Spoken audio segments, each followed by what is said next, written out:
Nesse vídeo aqui eu quero te contar a minha história e de como eu saí de um patrimônio inicial de cerca de 19 mil reais até o meu primeiro milhão em um pouco menos do que 7 anos. E aqui eu quero destacar vários erros que eu cometi nessa jornada, alguns acertos e principalmente quais foram os 4 principais pontos, 4 principais comportamentos que me fizeram bater essa meta. Eu espero que eu consiga te inspirar a construir um patrimônio bem grande, a construir uma vida com muita tranquilidade financeira. E para quem não me conhece, para quem caiu de paraquedas aqui, prazer, meu nome é Ramiro Gomes Ferreira, eu sou fundador do Clube do Valor, uma empresa de investimentos que hoje cuida de quase 3 bilhões de reais de patrimônio dos nossos clientes, ajudando eles a ter uma vida com muito mais tranquilidade financeira. E eu quero começar essa história quando eu era criança, e uma vez, quando se pergunta muito para crianças, né, o que quer ser quando crescer, minha avó conta, que ela me perguntou, e aí Ramiro, o que tu quer ser quando crescer?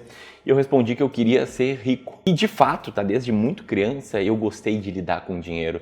Quando eu tinha 9 anos, na beira da praia, que a gente vai aqui no litoral, a gente ia para Torres na época, eu levava para a beira da praia alguns sanduíches e vendia ali para as amigas da minha mãe para fazer um dinheirinho. Aos 11 anos, no colégio que eu estudava, eu estava no colégio que era muito perto de onde eu morava, eu ia a pé, não tinha que atravessar a rua, era assim, questão de ir até a esquina e dobrar a esquina.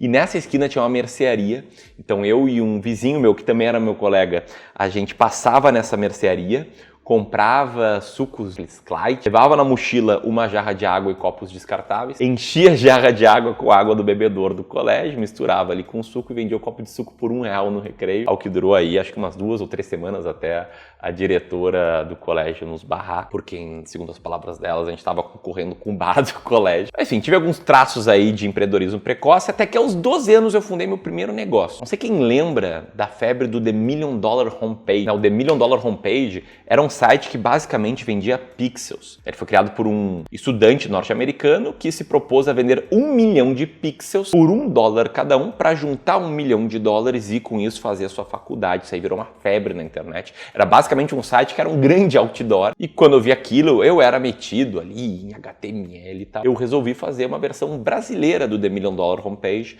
que era um site chamado aparecendo.com. Eu até consegui vender alguns pixels. Parecia que no jornal local, algumas empresas compraram. Até resgatei esse e-mail aqui, de uma das vendas que eu fiz. Mas a verdade é que esse negócio não deu certo, O faturamento era menor do que o custo para manter o site no ar, então eu não renovei o domínio. E no ano seguinte, aos 13 anos, eu fiz meu primeiro negócio que deu certo. Eu basicamente vendia e-books piratas no Mercado Livre. Com o tema Limpe Seu Nome legalmente do SPC e do Serasa, eu consegui resgatar também aqui alguns e-mails de venda. E o meu grande hack ali era baixar e-books na internet, colocar eles à venda no Mercado Livre, fazer um pequeno investimento para impulsionar o meu anúncio e dar para fazer uma arbitragem ali, Eu investia uns R$80 e vendia 200, 300. Foi assim que eu fiz meus R$500 de lucro, mais ou menos. Com esse dinheiro eu comecei a importar MP3 da China. Sabe aqueles MP3? Eu comprava no eBay, recebia em casa e vendia. E aí quando esse negócio começou a escalar um pouquinho, o meu pai, acho que estava num misto entre orgulho e um pouco de preocupação, acabou proibindo, porque embora eu fosse criança ali, adolescente, não era uma coisa muito regularizada, por assim dizer. Bom, daí meu próximo passo nessa jornada foi pegar aquele pequeno lucro, pequeno capital que eu tinha acumulado e começar a investir em ações. Tudo isso que eu te contei até aqui me fez ter R$2 mil ali com uns 13 anos e eu decidi abrir uma conta numa corretora Planner, decidi comprar ações. Meus pais, para me incentivar, me doaram ali R$1.000 cada um e eu fiz a minha primeira compra de ações comprando os papéis da Abiara. Eu sequer sabia o que fazia e ainda ganhei uns 12% com a Abiara em questão de 1 ou 2 semanas. Eu contei um pouco melhor essa minha história de investimentos, num vídeo alguns dias atrás, contando o que arruinou minha vida como investidor no passado. Mas, enfim, seguindo aqui a história, eu mantive ali fazendo alguns pequenos investimentos, outros investimentos. Passa-se o tempo, já na faculdade, já com 18 anos, eu decidi tentar viver de day trade, foi o primeiro tombo ali. Eu perdi R$20 mil, ter estaca zero, ainda fiquei devendo dinheiro pro meu pai. Me auxiliou ali financeiramente a ter um capital que fosse possível fazer mais dinheiro com day trade. No ano seguinte, jogando poker de forma meio que semi-profissional, eu recuperei parte dessas perdas. E o início de toda essa história aqui, rumo ao meu primeiro milhão, começa quando eu fiz o meu primeiro plano financeiro, quando eu comecei a mapear o meu patrimônio mês a mês, que foi no início do ano de 2013, que foi justamente quando eu estava começando a trabalhar no mercado financeiro. Em janeiro de 2013 eu tinha cerca de R$17 mil, foi um mês que funcionou muito bem, então eu fechei fevereiro com cerca de R$19 mil e aqui começou o meu plano financeiro. Uma carteira bem concentrada, diga-se de passagem, e nesses meses eu estava começando a trabalhar como analista de investimentos e ações numa gestora de fundos de ações, na Fundamenta, uma gestora aqui de Porto Alegre, o maior carinho do mundo. Esse era eu lá quando eu comecei a trabalhar no mercado financeiro. Para contexto, tá? Até aqui eu fazia 2 faculdades, Direito e Ciências Contábeis. Quando eu entrei na Fundamenta, eu tinha recém-trancado Direito. Eu tinha tido algumas experiências na contabilidade pública, na contabilidade privada, na área comercial de escritório de advocacia. E não tinha gostado de nenhuma daquelas experiências, mas quando eu comecei a trabalhar como analista de ações, lembro que na primeira sexta-feira de trabalho, quando eu cheguei em casa, assim, pro final de semana, eu pensei, meu Deus, isso aqui é o que eu quero pro resto da minha vida. E eu realmente amava aquele trabalho. Eu amava o que eu fazia, eu adorava meus colegas, aprendia muito com eles, assim, a maior gratidão por eles. E nesses anos de Fundamenta, eu passei a ganhar relativamente bem para minha idade. Eu morava com meus pais, tinha custos extremamente baixos, era extremamente pão duro, porque eu já queria ser planejador financeiro, eu já controlava ali todos os meus gastos. Além disso, eu jogava pôquer algumas noites e fins de semana, que dava uma rendinha extra. E isso me levou a ir aumentando meu patrimônio. Você pode ver que eu fazia aportes ali com certa consistência, raramente abaixo de R$2.000, R$1.500. E nesses anos aí de fundamento que eu estava aprendendo muito e juntando bastante dinheiro, eu passei a entender um princípio básico, tá? Que a alavancagem na construção patrimonial está na sua renda e não em quão bem você investe. Qual a lógica disso, tá? Imagina uma pessoa ou uma família que tem uma renda, sei lá, somada de R$8.000 por mês e tem um filho. Nesse contexto, morando numa capital, é muito improvável que essa família aqui consiga poupar mais de R$1.000 por mês. Tem que viver de forma muito frugal, eventualmente sem plano de saúde, eventualmente num lugar meio que afastado da cidade ou muito pequeno, eventualmente com os filhos não em colégio particular, para conseguir poupar mais do que R$1.000 por mês. Não tem muita alavancagem ali. A alavancagem está na hipótese desse casal aqui hipotético aumentar a renda, sei lá, de 8 para R$12.000. Pô, nesse caso aqui, se aumentou a renda em R$4.000 por mês, e se tu não aumentar proporcionalmente os teus gastos, vai ser muito simples de ver sobrar uns R$2.000 por mês. Isso eu percebi desde cedo. Percebi que investimentos não servem para enriquecer, e sim para preservar e multiplicar esse patrimônio.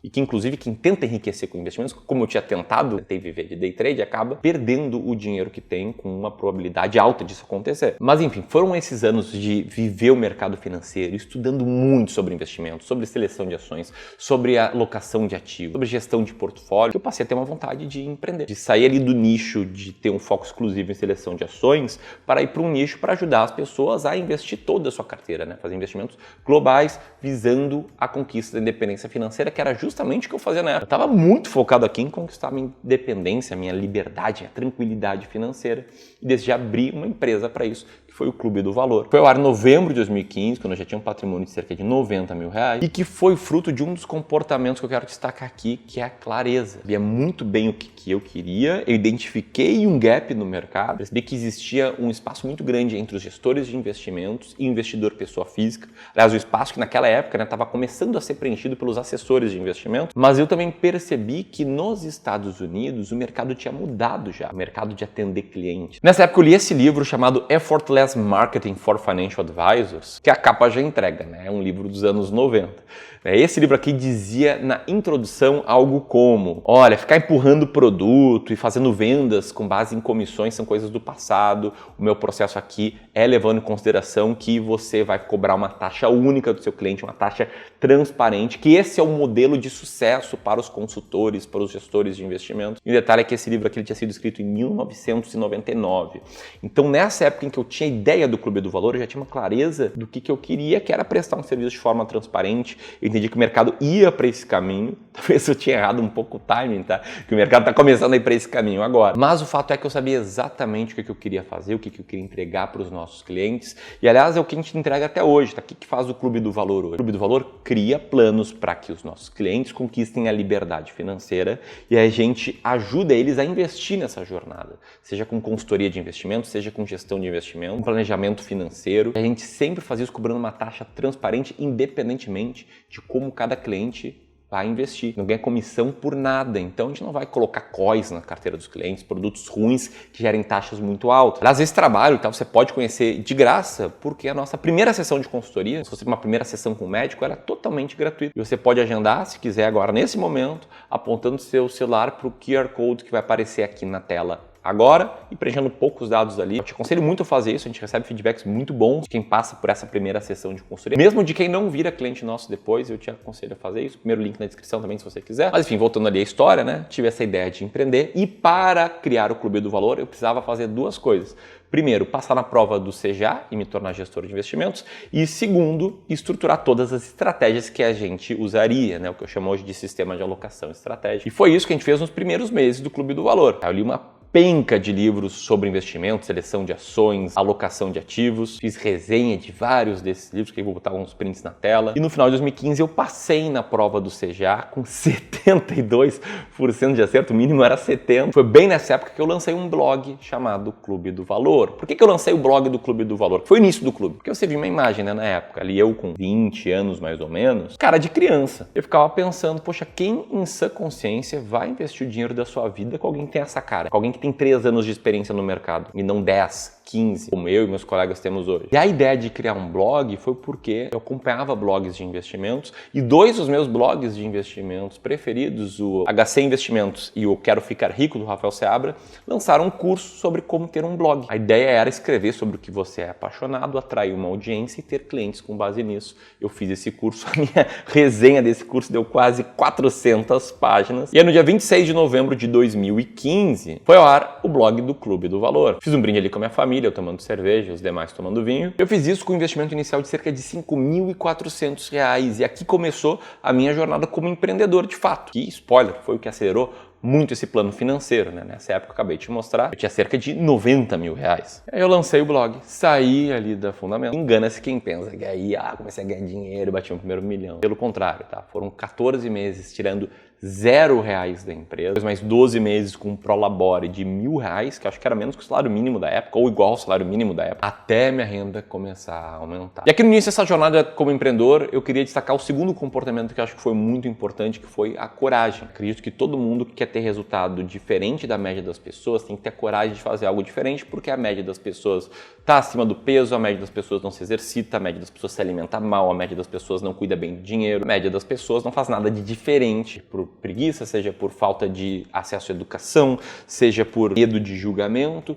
E o segundo comportamento é o comportamento de ter coragem. E aqui entra tanto coragem para fazer as coisas, para que eu começasse a me expor aqui no YouTube não foi fácil. Se você acha que hoje eu falo bem é porque eu já gravei mais de 2.000 vídeos, mas o primeiro foi mais ou menos assim, eu estava totalmente desconfortável na frente da câmera, eu sou um cara muito tímido, mas que também envolve coragem para não fazer. Um não, que a gente disse lá atrás, na época em que meu salário era muito baixo, foi aceitar patrocínio de corretoras porque eu acreditava que aquilo iria tirar um pouco da minha independência, a nossa transparência. A história dessa época foi ali em 2017, que a gente tinha cerca de 20 milhões de patrimônio sobre os cuidados, em menos do que os cerca de 3 bilhões que a gente tem hoje. A gente recebeu notícia de um dos nossos fornecedores, uma corretora que a gente usava para atender nossos clientes, que a gente teria que sair dela se a gente não quisesse virar assessor de investimento. Falaram algo mais ou menos assim: olha, a gente não vai mais atender gestoras pequenas, vocês não vão mais poder prestar o serviço da nossa corretora. E os caras falaram que o nosso plano era legal, mas que o brasileiro não estava pronto para investir pagando uma taxa para um gestor, pagando uma taxa para um consultor, que o brasileiro gostava de ter a sensação que não estava pagando nada, mesmo que ele tivesse pagando comissões. A gente não cedeu, a gente não virou assessoria de investimento, a gente trocou aí de fornecedor.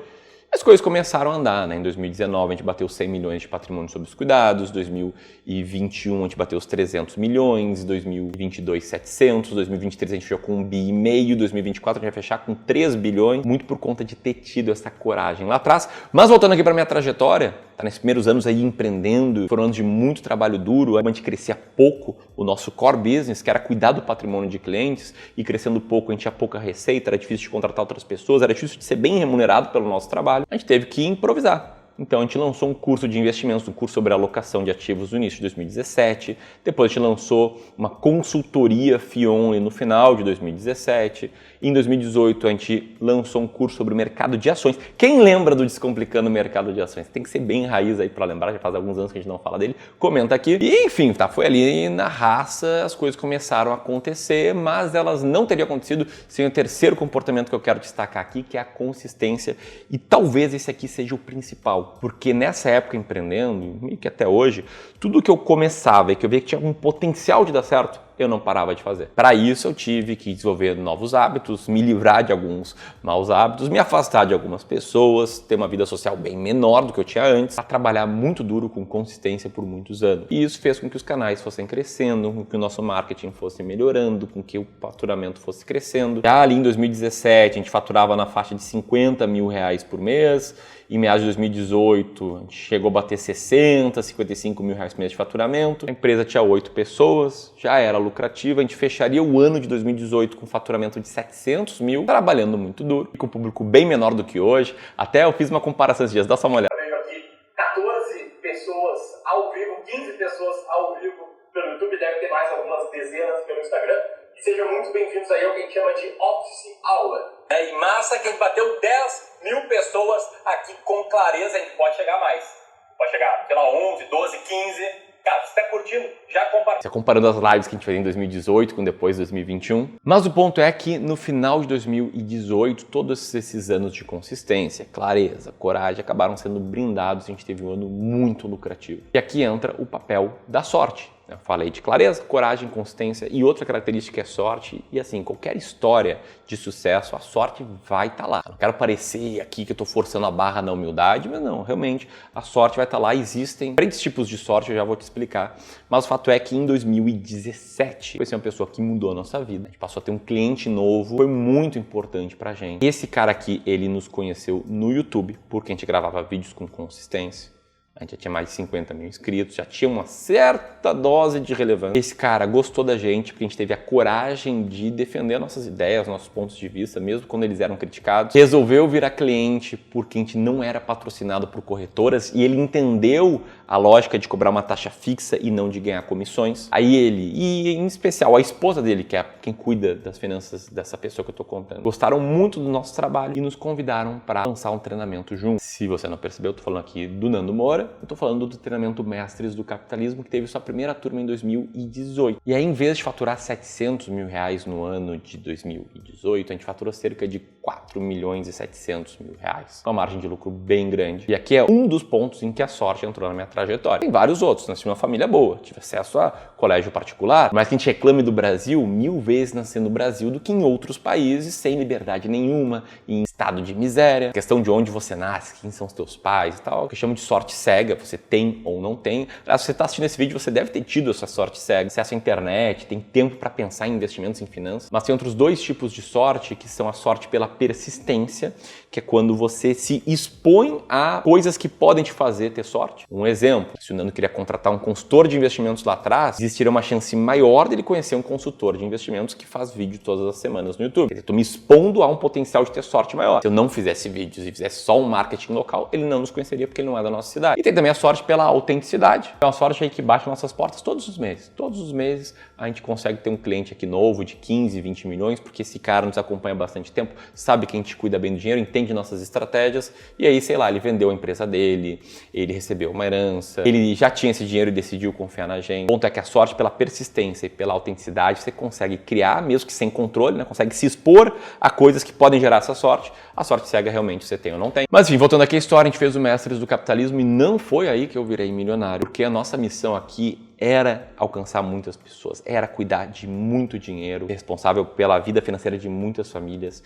Então a gente distribuiu cerca de 15% do lucro desse projeto como distribuição de lucros. Nessa época meu patrimônio era de cerca de 200 mil reais, ele foi para cerca de 300 e poucos mil reais. Aí em 2019 a gente montou um escritório maior, a gente contratou mais pessoas, a gente seguiu sendo uma empresa lucrativa e a gente foi acumulando caixa, e quando a gente viu que não tinha um investimento muito óbvio para fazer com parte do caixa da empresa, no dia 9 de setembro de 2019, a gente fez uma certa distribuição de lucros em relação ao lucro de 2019. E somado com o patrimônio que eu tinha acumulado, me fez passar ali do primeiro milhão com 26 anos na época. Tem uma lição por trás de tudo isso e um motivo por que eu estou te contando toda essa história. Antes de falar sobre isso, um detalhe importante. A partir do momento que eu comecei a acumular um grande patrimônio, a partir do momento que você começa a acumular um grande patrimônio, sei lá, passa dos 250 mil, dos 500 mil, do primeiro, segundo, 10º milhão, investir bem se torna ainda mais importante.